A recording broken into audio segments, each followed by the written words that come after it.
une expérience tout à fait récente. La communauté chrétienne de l'église du curé d'Ars à la Monnaie, à Romans, avait invité les dirigeants de la mosquée maghrébine de la Monnaie. Dans le contexte actuel de fortes tensions autour du quartier de la Monnaie à Romans, ça nous paraissait important de montrer cette volonté de dialogue, de lien, voilà. Et on s'est dit de se retrouver, de continuer à se retrouver. Parce que c'est important de montrer que le quartier de la Monnaie n'est pas un quartier où on se bat à coups de couteau tout le temps. Je veux dire, il y a eu des faits divers, oui, dramatiques, mais il y a aussi la vie quotidienne où les gens se rencontrent, se parlent, et il faut aller dans ce sens-là. Je pense que le dialogue est plus nécessaire que jamais. Au niveau des croyants d'abord, ça nous paraît important d'avoir un dialogue de foi sur ce qui nous rapproche, mais aussi sur ce qui nous sépare. On ne va pas le cacher, il faut mettre les choses à plat. Mais c'est important de se connaître, de se rencontrer et de discuter. Voir si des liens se développent, pourquoi pas aller plus loin, des rencontres, ça nous paraît important. De créer des liens, de développer de la fraternité, plutôt que de miser sur la crainte, la peur. Souvent, les a priori, ils viennent parce qu'on ne se connaît pas.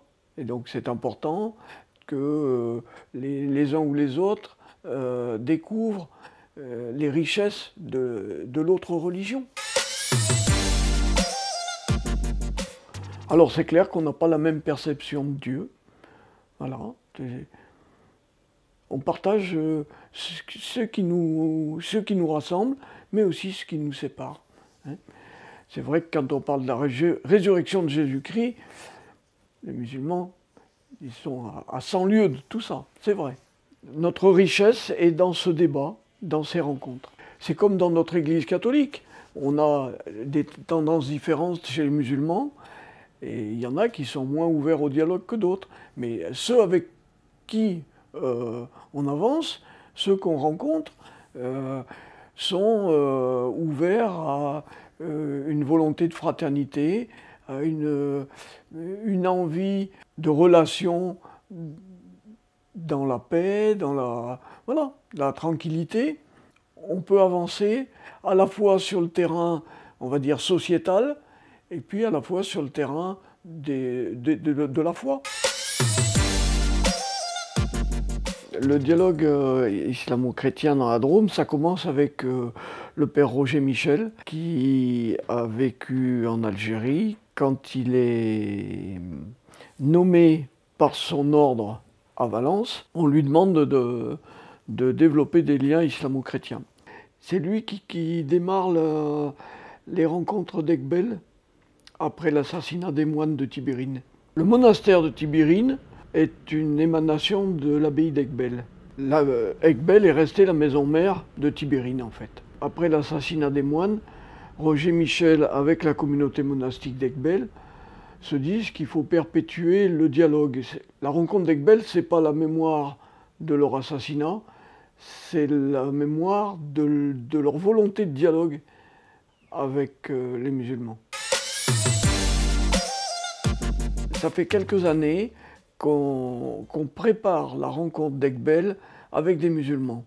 Ça nous paraît important de mettre les deux communautés sur un même pied pour préparer cette rencontre.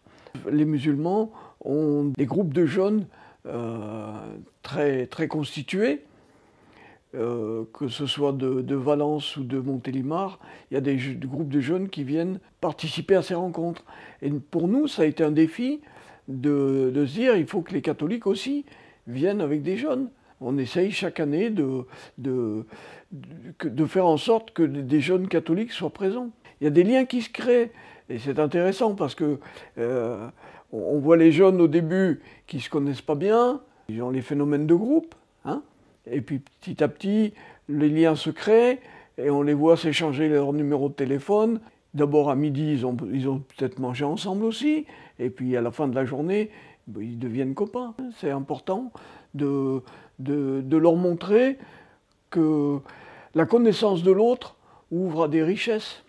Parce que souvent, ils ne se connaissent pas forcément très bien et ils ont du mal à aller vers l'autre.